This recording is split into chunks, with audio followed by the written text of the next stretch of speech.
प्रेरणादायक साखी गुरु नानक देव जी की केरल उदासी। सच्ची भक्ति का संदेश। गुरु नानक देव जी ने पूरे भारत और विदेशों में यात्राएं की, जिन्हें उदासियां कहा जाता है।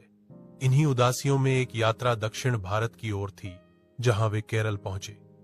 उस समय केरल अपनी प्राकृतिक सुंदरता, समुद्री व्यापार और मंदिरों के लिए प्रसिद्ध था। जब गुरुजी वहां पहुंचे तो उन्होंने देखा कि लोग धार्मिक तो हैं, परंतु अंधविश्वासों में बौंधे हुए हैं।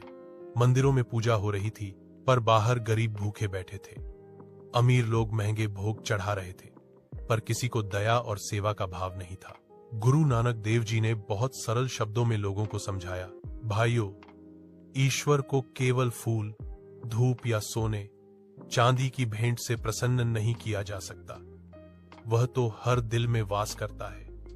अगर तुम सच्चे भक्त बनना चाहते हो तो सबसे पहले भूखों को भोजन दो, दुखियों को सहारा दो और सच्चाई का मार्ग अपनाओ। लोग चौंक गए और बोले, गुरुजी, हमने तो हमेशा यही सुना कि भगवान को प्रसन्न करने के लिए बड़े बड़े यज्ञ और दान करने पड़ते हैं। गुरु नानक देव जी ने मुस्कुराकर कहा, यज्ञ का असली अर्थ है अपने भीतर की बुरी आदतों का त्याग।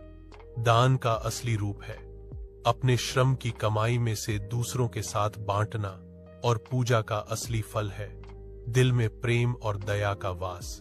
गुरुजी की यह वाणी सुनकर कई साधु, व्यापारी और आम लोग भाव विभोर हो उठे।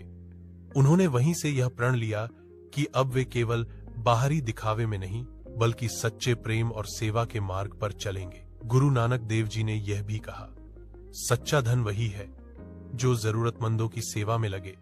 सच्चा धर्म वही है जिसमें सबके लिए करुणा हो, और सच्चा भक्त वही है जो हर प्राणी में परमात्मा को देखे। प्रेरणा। गुरु जी की केरल उदासी हमें सिखाती है कि धर्म का सार बाहरी पूजा में नहीं, बल्कि सेवा, दया और नाम सिमरन में है। जब हम सबको एक समान देखते हैं और उनके दुख सुख में साथ खड़े होते हैं, तभी प्रभु वास्तव में प्रसन्न होते हैं।